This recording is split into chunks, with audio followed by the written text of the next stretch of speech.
Oi, oi, pessoal! Voltando para nossa aula de matemática.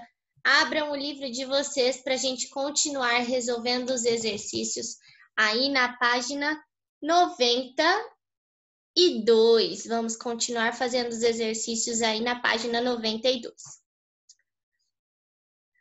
Bom, vamos falar agora sobre como organizar informações em tabelas. Então, na aula passada, nós organizamos com a lista. Nessa aula, vamos organizar as informações em tabelas. Observe as pessoas em um vagão de trem. Então, aqui nós temos um vagão do trem e dentro desse vagão de trem, nós temos as pessoas. Carlos estava sentado. Esse aqui é o Carlos, ó, pessoal, é o que está sentado aqui. E percebeu que havia algumas pessoas sentadas e outras em pé no vagão. Então, ele decidiu anotar em seu caderno as quantidades. Ajude Carlos a terminar de preencher essas informações. Então, nós temos aí, já que ele fez as pessoas sentadas e ele contou 10 pessoas sentadas. Nós temos que responder agora quantas pessoas em pé. Então, vamos contar quantas pessoas estão em pé. 1, 2, 3. Temos 3 pessoas em pé. Então, vamos marcar aí na frente do pessoas em pé o número 3. Muito bem. Agora, aqui, eu quero saber o total de pessoas, ou seja, as pessoas que estão em pé, mais as pessoas que estão sentadas. Bom, nós temos 2 jeitos de fazer essa operação para achar a resposta. Nós podemos contar todas as pessoas que estão dentro do vagão, ou podemos fazer a operação de adição. 10 pessoas mais 3. Então, 10 mais 3 é igual a 13. Porém, para a gente ter certeza absoluta que é mesmo 13, vamos contar? 1,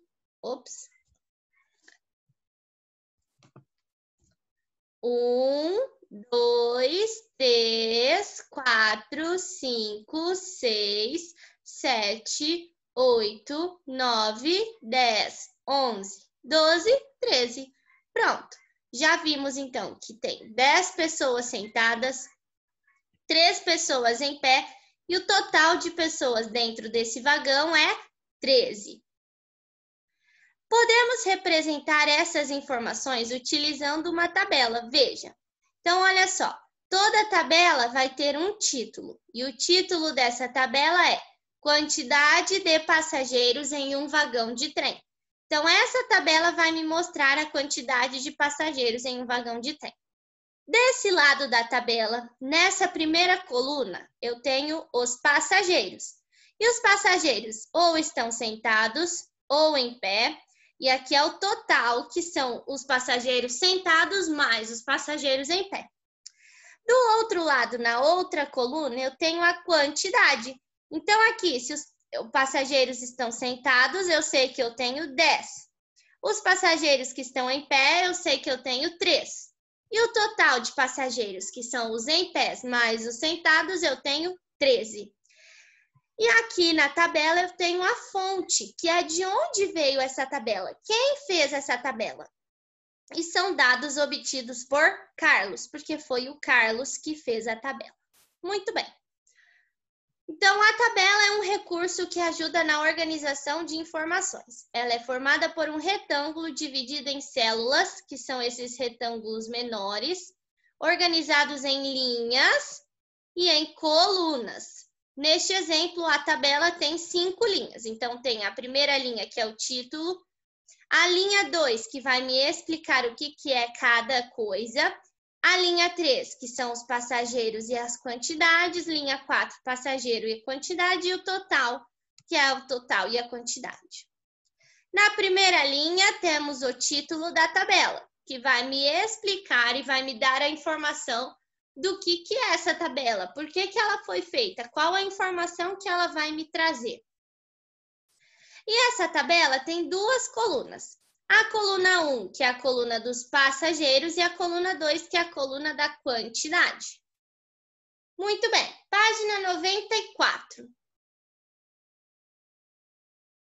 Podemos ainda ler as informações observando uma mesma linha. Por exemplo, a quantidade de passageiros sentados é 10, como podemos ler na linha 13. Então, aqui eu sei sentados, que são os passageiros, 10, que eu tenho 10 passageiros sentados. Além disso, as tabelas apresentam a fonte de onde foram retiradas as informações. No caso do nosso exemplo, a fonte da tabela são os registros do Carlos. Por isso está escrito dados obtidos por Carlos, porque foi ele que fez a tabela e ele que nos apresentou esses dados. Agora que você já sabe como é feita uma tabela, volte na tabela que Carlos fez e responda a questão a seguir. Há mais pessoas sentadas ou em pé? Marque um X. Então, olha só. Sentados, eu tenho 10 pessoas. Em pé, eu tenho 3 pessoas. Então, há mais pessoas sentadas ou há mais pessoas em pé? Há mais pessoas sentadas. Então, a gente faz um X aí no quadradinho das pessoas que estão sentadas. Muito bem. Você sabe para que serve esta placa em alguns assentos de ônibus ou trem?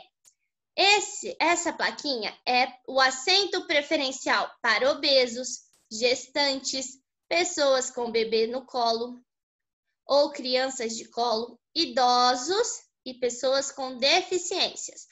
Então, o assento que tiver essa plaquinha, a pessoa que for sentar nesse assento, ou ela é obesa, ou ela é gestante, ou ela tem o bebê no colo, ou ela é idoso, ou ela é deficiente. Se você não tiver nenhuma dessas características, você não deve sentar nesse assento. Por quê? Porque se entra uma pessoa com esses tipos de necessidade e não tem como ela ficar em pé e você está usando o assento dela sem precisar, imagina como ela não vai se sentir. Então, nós devemos respeitar, porque se esse assento é preferencial para essas pessoas que possuem esse tipo de necessidade, você não deve ocupar o lugar dela. Muito bem. Página 95, família e escola. Podemos produzir tabelas com informações do nosso dia a dia. Faça uma pesquisa com 5 pessoas de sua família ou vizinhos e pergunte o que elas preferem ganhar de presente. Chocolate, perfume ou roupa. Depois, registre com um risquinho o voto de cada uma. Então, vocês vão perguntar aí na sua família para 5 pessoas se ela prefere ganhar chocolate, perfume ou roupa. Se ela responder chocolate, vem e faz um risquinho no chocolate. Se ela responder perfume, um risquinho no perfume. Você vai, então, preencher com os risquinhos. Depois que você preencher com os risquinhos, você vem aqui para a tabela e os dados, as informações que você encontrou aqui, você vai passar para a tabela. Então, olha só, o título da tabela é Presentes Preferidos. Aqui eu tenho os presentes, chocolate, perfume e a roupa. E aqui eu tenho a quantidade de votos. Para você saber qual o número que você vai pôr aqui, você tem que contar a quantidade de risquinhos que cada presente teve. Se 2 pessoas escolheu ganhar o chocolate, você vai colocar aqui o número 2.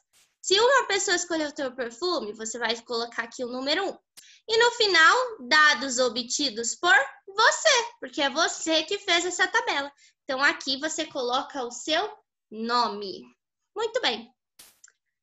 Agora, eu tenho outro tipo de organização, que é organizando informações em gráficos. E esse é muito legal. Lino fez uma pesquisa com os colegas para ver de qual cor de carro eles gostam mais. Cada colega podia escolher apenas uma cor de carro. Veja o resultado na tabela a seguir e depois preencha o total de votos. Então, olha só, o título da tabela é Preferência por cor de carro. Aqui na primeira coluna eu tenho as cores do carro que ele fez. Azul, vermelho, branco, preto e o total de votos. E aqui na outra coluna eu tenho a quantidade de votos. Então, o carro azul, da cor azul, teve 6. Cor vermelho, 8. Cor branco, 2. E carro preto teve 10 votos. E o total foi de 26. Ele pegou todos esses números aqui, todas as quantidades de voto, somou e ele teve um total de 26 votos. E os dados obtidos por Lino, porque foi o Lino que nos ofereceu esses dados. E olha só o que ele fez com esses dados da tabela lá na página 97. Depois, Lino decidiu organizar os dados e para cada cor de carro pintou uma coluna, veja. Então, olha só o gráfico, pessoal. O gráfico, ele também tem um título, preferência por cor de carro. Então, quando eu leio o título ou do gráfico ou da tabela, eu sei qual é a informação que essa pessoa que fez essa tabela ou esse gráfico quer me passar. Então, olha só, esse gráfico quer me mostrar a preferência por cor de carro. Desse ladinho aqui, eu tenho as quantidades de voto, que vai do número 0 até o número 10.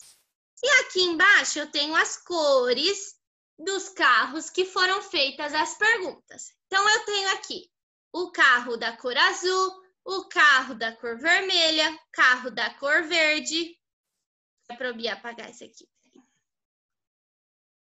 O carro da cor verde, o carro da cor branca e o carro da cor preta. Então, essas foram as opções de carro de cor que tinha para votar. E aí ele pintou. Se a cor azul teve 6 votos, ele pintou até o número 6. Se a cor vermelha teve 8 votos, ele pintou até o número 8. Se a cor branca teve 2 votos, ele pintou até o número 2. E se a cor preta teve 10 votos, ele pintou até o número 10. E no gráfico nós também temos aí a fonte de onde veio esses dados, que foi do Lino. Esse modo de organizar informações chama-se gráfico de colunas. Ele tem esse nome porque é formado por barras verticais, que são essas aqui, ó, as barras verticais. E é um gráfico de coluna porque coluna é o nome dessas barras verticais, também chamadas de colunas. No exemplo, a altura da coluna azul representa a quantidade de votos que o carro azul recebeu. A altura da coluna vermelha representa a quantidade de votos que o carro vermelho recebeu. E assim por diante. Então, a altura da coluna é o que representa a quantidade de votos que essa cor teve. Note que o gráfico deve ter título e fonte, assim como a tabela. Então, o título do gráfico, preferência por cor de carro. E a fonte do gráfico, dados obtidos por Lino. Muito bem, vamos para a página 98. Além disso, o gráfico possui eixos que devem estar devidamente nomeados. Neste exemplo, o eixo horizontal representa a cor do carro. O eixo horizontal, pessoal, é essa linha aí, ó, que fica deitada, por isso que é eixo horizontal. E ele me mostrou a cor do carro, então, quais eram as opções de cor de carro que tinha. E o eixo vertical, que é esse que fica em pé, representa a quantidade de votos. Então, quantos votos cada cor obteve, eu vou analisar pelo eixo vertical, que é o que fica em pé. Agora que você já sabe como funciona um gráfico de colunas, observe o gráfico e responda as questões a seguir. Então, vamos observar lá o gráfico e responder no número 4. Qual foi a cor mais votada? Para eu saber qual foi a cor mais votada, se a altura representa o número de votos, o mais votado é o que tem a coluna mais alta. E é do número 10, que foi o carro preto. Então, qual foi a cor mais votada? A cor mais votada foi a cor preta, porque a coluna da cor preta está mais alta. Se ela está mais alta, é porque ela teve mais votos. Já o número 5 quer saber qual foi a cor menos votada. Para eu saber a cor menos votada, eu olho a coluna menor. E a coluna menor é a cor branca. o carro da cor branca. Então, a cor menos votada foi a cor branca. Muito bem. Bom, meus amores, então hoje nós aprendemos a organizar as informações com listas, a organizar as informações com tabelas e agora aprendemos a organizar as informações com gráficos. Eu espero que vocês tenham gostado. Um beijo, até a próxima. Tchau!